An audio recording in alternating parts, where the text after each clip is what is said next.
All right, the Dossier Podcast is back again. This is Jordan Schachtel, your host. Today, I'm with John Sherrod. He's one of the guys that I've been following for a while on Twitter/X. He runs a Substack focused on Apple reporting, and I think that it's there's this big event happening, kind of under the radar by Apple standards. And on February 2nd, I believe, John, they're releasing their spatial computing device. And, John has an interesting background that he can kind of talk about. But, what I found that was especially unique for someone who's covering Silicon Valley all the time and Apple specifically is that John is, ideologically very much one of the, similar to the ideological framework of the people that read and listen to the Dossier podcast. Very much, I think, coming from a pro-freedom perspective, and he seems to be. We haven't spoken before this, but I appreciate how you seem to be very open-minded about a lot of topics, and I so much value that. So thanks for coming on, and thanks for being here. Yeah, thanks for having me. Yeah, so I wanted to kind of jump right into it. So we have this, and then we can maybe go back into the history afterwards. But Basically, we have this Apple device that they're branding as a spatial computer, which is, for those who are sort of familiar, it kind of looks like one of those headsets developed by Facebook and these other companies and Google. And they're claiming that this is, from what I understand, this device, which has a current price tag of $3,500. So it's not cheap, but it seems to be very innovative. How is this product going to separate? Like, what makes this product different than, say, like the Oculus or something like that? It's a great question.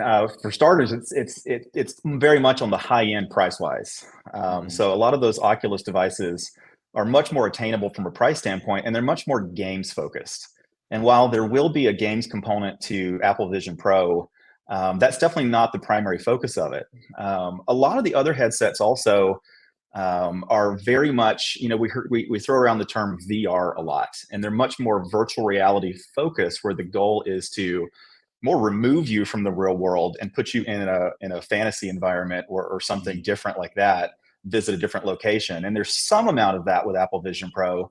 But the reason that they're using that term spatial computing is that the idea is less to take you away from the real world, but more to bring technology into your field of vision in a way that incorporates reality and the digital world in a more direct and seamless way than that.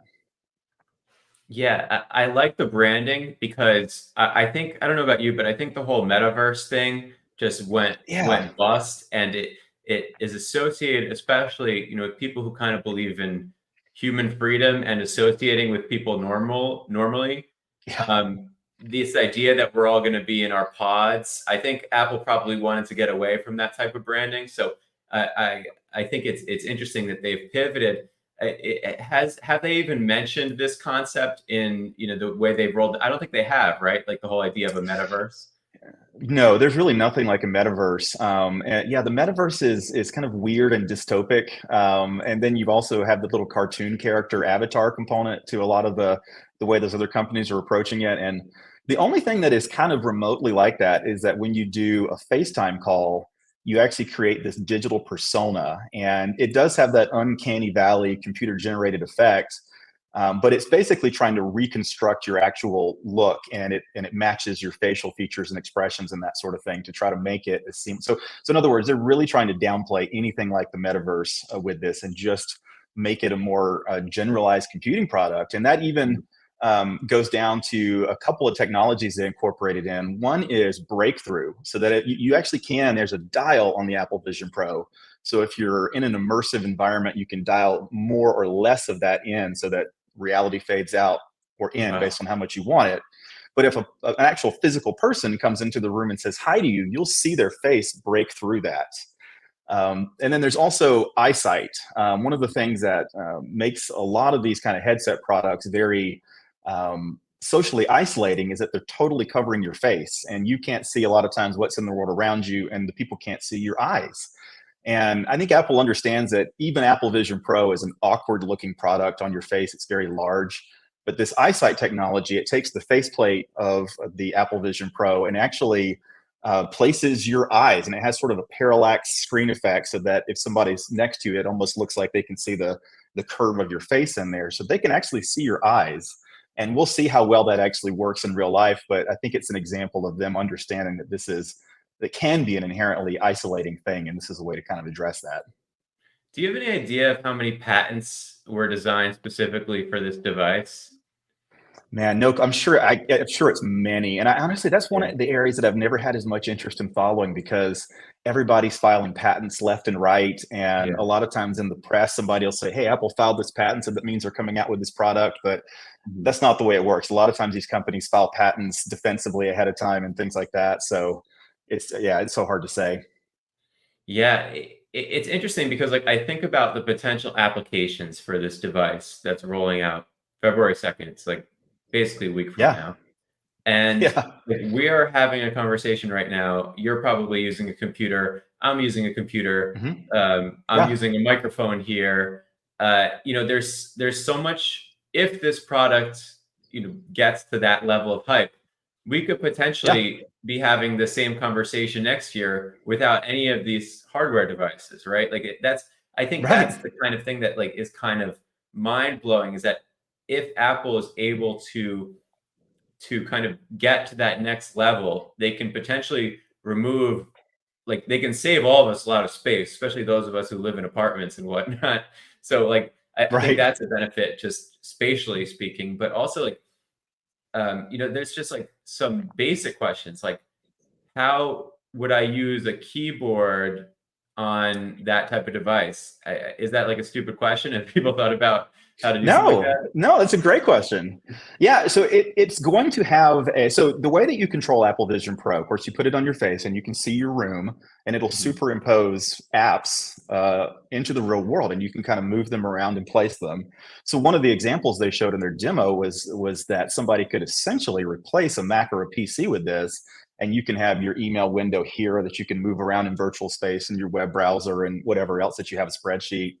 And you can use it just like a computer, and you control it by it uses advanced eye tracking. So it knows the mouse pointer is essentially your eyes. What you're looking at, you would see it hover and select that icon.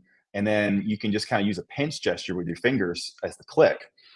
There is also a keyboard that kind of pops up in your field of vision, and you can theoretically type on. Now, some of the early reports say that this is not a super great experience, and maybe Apple can refine it. But if you are planning to use it as essentially like a laptop and external monitors replacement, you can still pair a physical keyboard and mouse to it. And I think that's what somebody would use if they do plan to use it that way. Yeah, that would be my guess. It's hard to get beyond that touch surface. But you know what it reminds me of? My wife and I were just watching the BlackBerry movie, and I don't know if you've seen it, but it's really good. No.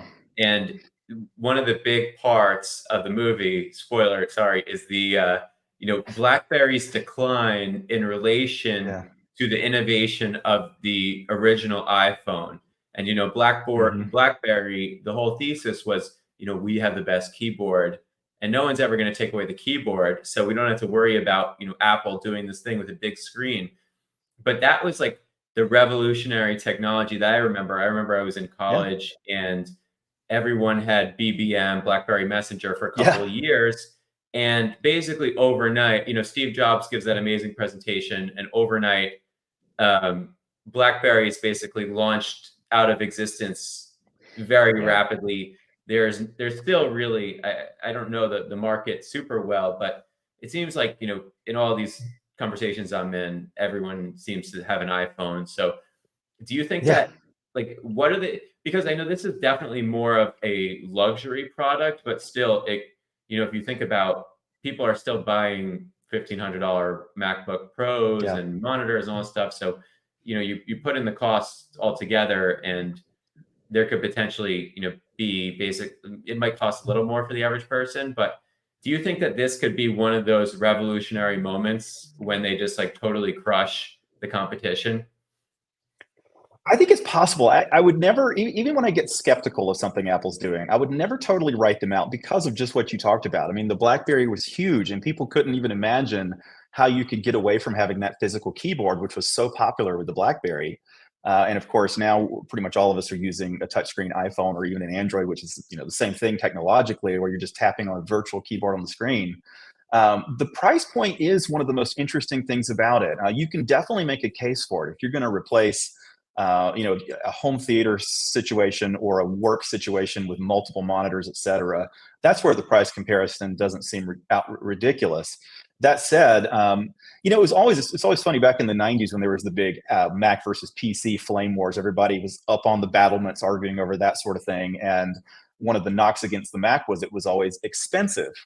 And it wasn't that it was expensive on a spec to spec basis. It was just that Apple never really entered in that super low end part of the personal computer business. With Apple Vision Pro, and even when you go to the iPhone, the iPhone comes out and it's a $500 product originally. The iPad, kind of the same thing. So it is a bit unusual, despite some of the sort of stereotypes people have about Apple's pricing. It is a little unusual for Apple to come to market where the only entry in a product line is at that really expensive high-end thing. So that's going to probably make it a slower thing to take off. Apple's going to have to stick with this, I think, and really, if they really believe, and they seem to, that this could really be the next thing, they're going to have to really stick with it and kind of build the interest in it and eventually work to get that price point lower and probably eventually have a lower end model with less features to make that more available to more people. Yeah, it just speaks to that, like, you need that big consumer base to make that big shift. Like, everyone can kind of relate to this. They have an iPhone. You never want to be in a group chat with the guy that has the Android because it kind of ruins the iMessage conversation. So there's definitely that network effect that could come into play. But, I think of it from a productivity standpoint. If they have a functional device for $3,500 that can act as like a suite for everything I need with my business and whatnot, I mean, that's money I'm happy to spend. So even from an individual standpoint and a non-necessarily communicative standpoint, if it's functional, like, I'll be the first one to sign up. I don't think I'm going to get it on the second. I'll wait to see how people like it. But I find like they have definitely a unique opportunity. But I wanted to pivot kind of to the Silicon Valley world as a whole. Yeah, because I would guess that you're not necessarily so excited about like the whole like DEI, ESG type movements on the West Coast and in just technology as a whole. Do you think that that's potentially like mitigating the productivity and advancements in technology? Because like, I'm 34 years old and I remember growing up like in the computer age, and I know that circuit boards can only improve so much, but it seemed that there was just a lot of technological improvement. And it's like, it's from just my perspective, and I don't follow, the exact technological specifications closely. Has technology or just innovation in that space stalled out? And like, what do you attribute it to? It's a great question. I don't think so yet. I think the fear is, do we start seeing more of that happen in the future because of some of the cultural revolutions taking place in companies, specifically in California? And I think, weirdly enough, I think Apple has been more immune to this so far than a lot of other companies have been. And I think I would even go so far, and this might sound weird, but I would almost say that Apple is more of a conservative company. And I don't mean that their board members are out there voting for Donald Trump or anything like that. But I think that they are more of your typical old school liberal type person. So they're not as under the sway of some of these new left, more new progressive type policies. A lot of Apple's leadership is older, and I think that probably is helping stave off some of that affecting Apple.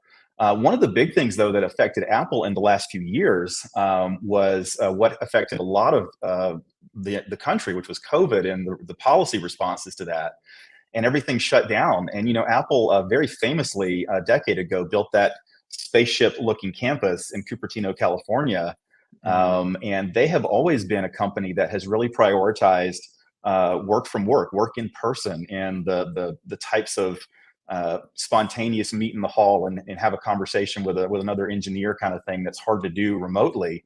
And so I think that really affected quite a lot of things. I think when they had to send their workforce home and then also try to pivot to come up with some of these products that were more geared toward the COVID economy, like they came out with the share play technology where you could watch a show on Apple TV Plus with somebody else. And I don't know how many people ever did that with any of those services, but I think they really suffered in terms of what they were doing for that time period by shifting away to some of those things that were distracting from what they would have been doing otherwise.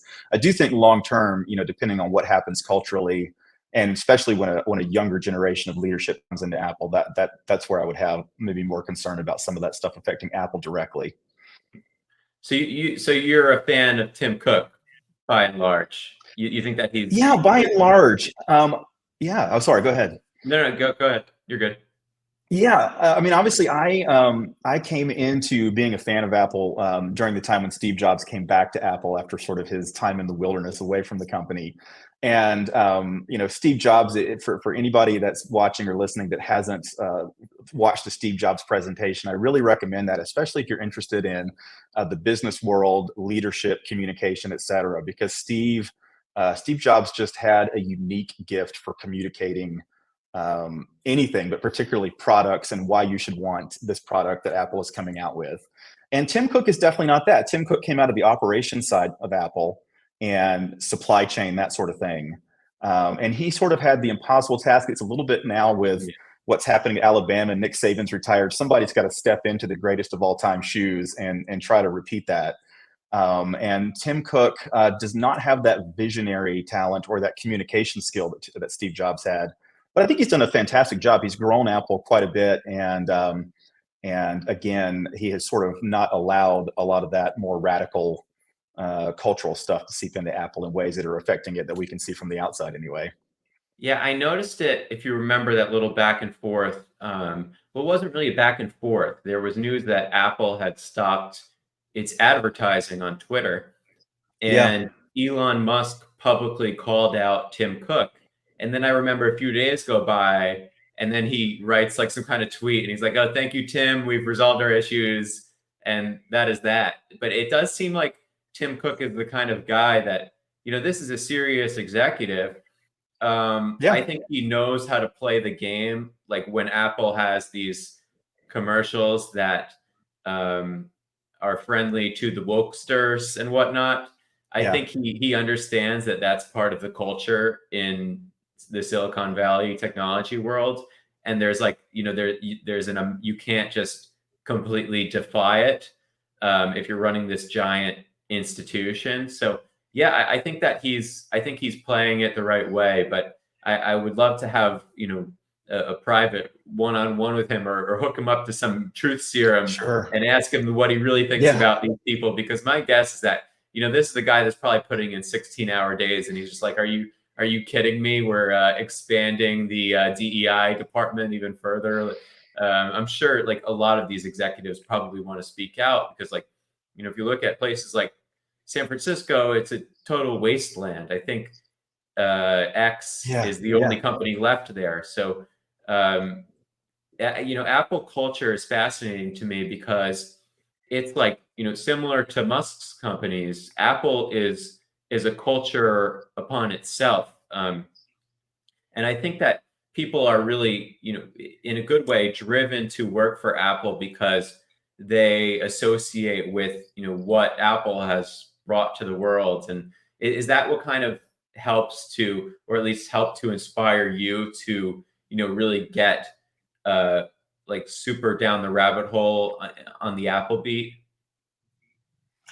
I think so. Yeah, I think I was really, again, very much inspired by Steve Jobs. And for people that haven't seen it, because it's been, I'm 42 now, so I forget that things that seem like they were just yesterday to me aren't that way for everybody. But if you ever go back and watch Apple's Think Different TV commercial from 1997, just a fantastic way of communicating what Apple thought of itself and what it was doing, that the work you do and the products that you make have the ability to positively impact the world. And I think that is something that Apple has been able to sort of keep as part of their company culture. I mean, even for people that don't like Apple, they know that Apple's very opinionated and has a very specific way of doing things. And I think that always resonated with me and certainly with Steve's sort of radical, not in what we think of as radical today, but in just sort of not accepting the way things have always been and wanting to do something different. And I Mhm. think that's always shown out in Apple's products for sure.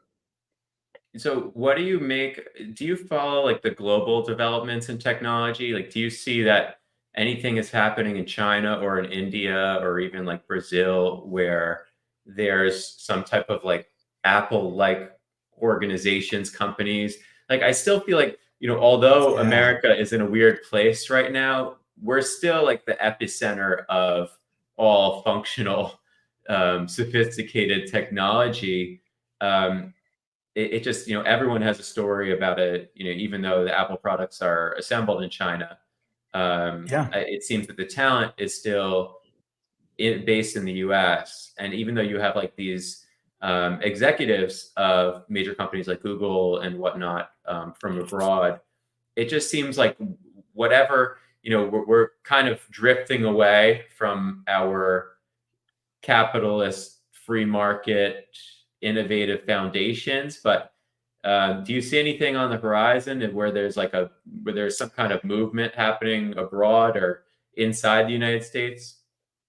It's interesting. It really still seems like the United States has takes a strong lead on the creative side of developing the technology, and there's a lot of other companies that or places in the world that are fantastic at manufacturing. Obviously, China has a lot of specialty in manufacturing, which is why Apple's been so heavily invested in them for that reason, in ways that have become more painful in recent years. So there's definitely areas of the world with different specializations. There's a lot of technology, a lot of high-end technology being developed in Israel. Apple's head of chip design, Johnny Saruji, is an Israeli and leads Apple's efforts. But obviously, he came here to the United States to join Apple. So I really, you would think that eventually we'll see something pop up there. But I think the United States, being just such a land of opportunity and freedom, even despite the cultural change, the negative cultural changes we can point to in society, I think that's still so much of what allows companies like Apple here in America to be so successful and visionary. And we don't, although there are a lot more issues with deep state meddling in big tech, like we saw with Twitter, with the Twitter files that came out. It's obviously much worse in places like China, where they're much heavier handed approach to managing how you use your device and that sort of thing. So I think that probably stifles innovation quite a bit in places like that. Yeah, yeah, I'm of course deeply concerned about the future of the US, but as long as you have, I guess, the old liberal guard, which is better than the progressive Yeah, lunatics taking over. right. But I wouldn't be surprised if within like a generation, everything went back to normal or everything went to total shit. It seems like it could really Exactly. go Yeah. either way. And do you follow any of these like major Wall Street institutions like BlackRock? These big institutions that are attached to the money printer that can really influence these companies to go into those depths that they may not come out of. Do you see like the technology world being inundated with this stuff in terms of like specific direction from shareholders or anything like that? Yeah, I don't follow that as closely as I probably should. I believe, if I'm not mistaken, that a BlackRock executive is actually on Apple's board of directors. So I Mm. do have concerns about things from that standpoint, the sort of the board of directors and how that affects a company like Apple.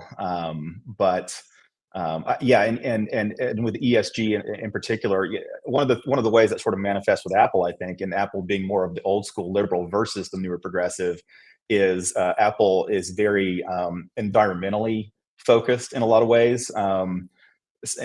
Certainly, most of us would have no problem with a company saying, "Hey, we found some ways to be efficient and be better stewards of the environment." I guess the question is, are we stepping so far into that it's negatively affecting the product and it's not really helping the environment, but it's just more of that sort of carbon offsets game Yeah. that so many companies play, that sort of thing. And it's hard to say. I do think Apple's sort of thoughts there are genuine and kind of does go back to that old school sort of liberal way of looking at the environment. But I think that's one of the biggest ways that plays out with Apple specifically. Yeah, it comes down to how much you can take of this stuff until it starts to affect your bottom line, and then you're Yeah. starting to cut resources from other departments. And it Mhm. just seems like a lot of companies are getting close to that level. Like you look at an institution like Boeing, where Yeah. things are blowing off midair, and it's very concerning. And that's it might not all be the DEI agenda for the Right. for poor engineers and the ESG agenda and spending money with these lunatic supposed climate organizations that are just like ripping people off like a mafia and taking their profits that can't be reinvested. So it's just that kind of stuff super concerning to me. Oh, so there's one other thing that I saw in the news about Apple specifically. So Yeah. the Apple Car was pushed back a couple of Yes. years, projected. Do you think that they're actually working on a car? Because I think that would be pretty cool. I wouldn't put it past them, but it reminds me of like when Elon Musk talks about this in interviews. When he started Tesla, he really had no idea what he was getting into. Like being in the car business is such a difficult business. So I wonder how Yeah. committed is Apple to that? Do you have any insight into that? They started that project about a decade ago, and of course, Apple never says anything about any product until they're ready to announce it. So they've never said anything about this publicly, other than Tim Cook saying that the car is like a fascinating industry too. That's about the closest you'll see them get. But we know from employment, from people joining Apple and leaving Apple, and hearing some of the things come out from that side of things, they do seem like they're very interested in it. And the automotive industry is interesting because a lot of these companies now, even traditional manufacturers, I heard one of the executives at Volkswagen say that they really see their cars as a mobile technology platform more than they see it as what we think of typically as an automobile.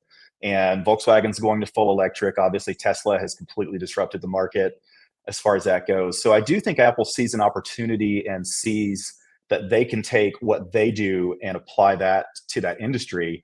Now, the big challenge, or one of the big challenges with that, is that obviously manufacturing, it's a complex piece of machinery. So the manufacturing is something unlike what Apple's ever done before. And, it's hard to say from the outside, but it also seems like they've had just some issues with people coming in and working on this and then leaving to go work at Tesla or Ford or some other company along the way. So I guess it remains to be seen how committed they are to that. And for me, I think that again, it's the possibility that Apple really could come up with something revolutionary that meaningfully contributes to the market, or it could be a major distraction that's preventing them from focusing on something that they could be more better suited to. I don't know. So it kind of remains to be seen.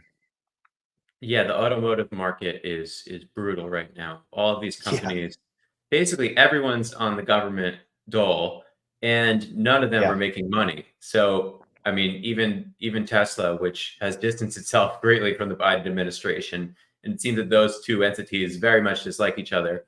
Yeah. They need the subsidies too. So everyone's playing this game where the government's printing and handing it out to the car companies in order to make them. And this isn't just automotive. This is the entirety of transportation. These Yeah. airlines, same deal. All these subsidies, and you wonder if it's even possible these days in this economy to create a car company that doesn't need an artificial assist from the money printer or from taxpayers or wherever the money's coming from. Exactly. Definitely a brutal industry to be in, but I wouldn't put it past Apple to try to jump into it. It's a big company, huge market cap. I don't see, maybe take a chance on it. Maybe have some roll out some and see how consumers like it. But anything else? Yeah, I know it's super early in 2024, but what's the roadmap looking? If you're familiar with the roadmap for the company in general for this Yeah. year, like what are we going to see other than the spatial computing device on February 2nd? Yeah, that's certainly going to grab most of the headlines for the first half of this year. In the summer, every June, Apple has what they call their Worldwide Developer Conference. And that is where they always roll out the new software changes to Mac OS, iOS, iPad OS, et cetera. So that's where we'll get to see for the fall and the following year what Apple's big software focuses are going to be. Certainly in September is the traditional time when the year's new iPhone comes out. And because that is the largest chunk of Apple's revenue. They've been very regimented in sticking to that release and that timetable. So we'll definitely see that. And now that Apple a couple of years ago pivoted away from Intel in the Mac and are developing their own chips for the Mac, as they have been for years in the iPhone, iPad, etc. And so that has allowed them to control their own destiny a lot more in an area where they were really dependent on another company to do that. So they've been much more regular with advancing the rollout of newer and faster chips for the Mac as well. So I think outside of Apple Vision Pro, we're going to see more of a typical year from Apple. It'll be always interesting to see what they come out with as far as the new software, because that really is the bigger picture for most of these products than the actual hardware. Yeah, but that stuff doesn't excite the masses, right? I mean, it's always like That's it's true. That's always me scary. nerding out a little bit. Yeah. For the Mac insiders, I think that's very valuable Yes. information for sure. And that it's always kind of scary though when you see a big software update. You're like, uh-oh. I think a lot of my audience, we kind of make fun of ourselves as conservatives, like we hate change until it's forced upon us, and then we kind of like change. Right. It's similar with every software updates. Everyone, especially when you hear the conversation about like the iPhones, like, oh, can you believe that they changed all this? And then like 2 weeks later, everyone's like, yes, yeah, it actually works pretty well, and I like it now. So, yeah, sometimes change needs to be forced upon us. That's true. I'm the weird one. I actually look forward to that change, and most people are maybe a little more hesitant about it. But yeah. No, so I appreciate your time so much, John. Thanks for spending some time with us. So the Substack is yourappleupdate.substack.com. Anywhere else you want to send the audience to? Yeah, the other place, I spend way too much time on X or Twitter, whatever we're calling it these days. So you can follow me there at JW Sherrod, Sherrod. Yeah, appreciate it. John, by the way, has so much valuable insight into other stuff too. I just thought, he's an Apple guy, I think self-proclaimed Apple guy first and foremost. So I figured we'd knock out this topic, and I so much appreciate your insight, and thanks for your time. My pleasure. Thanks for having me.